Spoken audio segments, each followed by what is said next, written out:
श्री राधे राधे प्रिय मित्रों, आज हम जानेंगे निर्जला एकादशी के बारे में और एकादशी की कथा। तो चलिए जानते हैं। सनातन धर्म में एकादशी के दिन सृष्टि के पालनहार भगवान विष्णु और माँ लक्ष्मी की विशेष पूजा अर्चना की जाती है। साथ ही जीवन में आध्यात्मिक उन्नति और सुख शांति समृद्धि की प्राप्ति के लिए व्रत भी किया जाता है। ज्येष्ठ मास के शुक्ल पक्ष में पड़ने वाली निर्जला एकादशी 18 जून मंगलवार को है। इस व्रत को देव व्रत भी कहा जाता है, क्योंकि सभी देवता, दानव, नाग, यक्ष, गंधर्व, किन्नर, नवग्रह आदि अपनी रक्षा और श्री विष्णु की कृपा पाने के लिए एकादशी का व्रत करते हैं। चलिए अब हम जानते हैं निर्जला एकादशी व्रत की कथा। द्वापर युग में महर्षि व्यास जी ने पांडवों को निर्जला एकादशी के महत्व को समझाते हुए उनको यह व्रत करने की सलाह दी। जब वेद व्यास जी ने धर्म, अर्थ, काम और मोक्ष देने वाली एकादशी व्रत का संकल्प कराया तो कुंती पुत्र भीम ने पूछा, हे देव, मेरे उदर में तो व्रक नामक अग्नि है। उसे शांत करने के लिए मुझे दिन में कई बार और बहुत अधिक भोजन करना पड़ता है, तो क्या मैं अपनी इस भूख के कारण पवित्र एकादशी व्रत से वंचित रह जाऊंगा?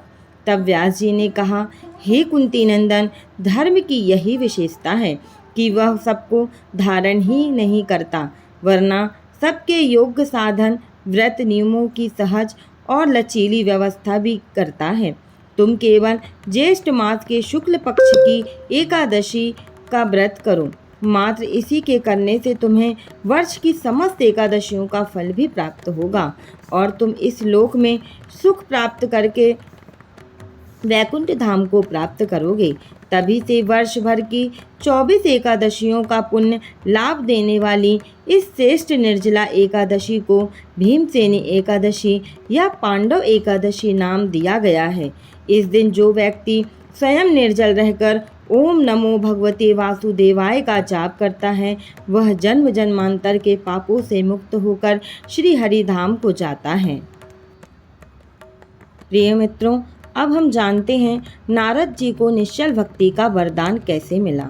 शास्त्रों के अनुसार श्री श्वेतवाराह कल्प के प्रारंभ में देवर्षि नारद की विष्णु भक्ति देखकर ब्रह्मा जी बहुत प्रसन्न हुए। नारद जी ने अपने पिता व सृष्टि के रचयिता ब्रह्मा जी से कहा, हे परमपिता, मुझे कोई ऐसा उपाय बताएं जिससे मैं जगत के पालनकर्ता श्री विष्णु भगवान के चरण कमलों में स्थान पा सकूं। पुत्र नारद का नारायण प्रेम देखकर ब्रह्मा जी ने श्री विष्णु की प्रिय निर्जला एकादशी व्रत करने का सुझाव दिया। नारद जी ने प्रसन्न चित्त होकर पूर्ण निष्ठा से 1000 वर्ष तक निर्जला रहकर यह कठोर व्रत किया। 1000 वर्ष तक निर्जल व्रत करने पर उन्हें चारों तरफ नारायण ही नारायण दिखाई देने लगे। परमेश्वर ने श्री नारायण की इस माया से वे भ्रमित हो गए। उन्हें लगा कि कहीं यही तो विष्णु लोक नहीं। तभी उनको भगवान विष्णु के साक्षात दर्शन हुए। मुनि नारद की भक्ति से प्रसन्न होकर विष्णु जी ने उन्हें अपनी निश्चल भक्ति का वरदान देते हुए अपने श्रेष्ठ भक्तों में स्थान दिया और तभी से निर्जल व्रत की शुरुआत हुई। प्रेम से बोलो जय लक्ष्मी नारायण। ओम नमो भगवते वासुदेवाय नमः।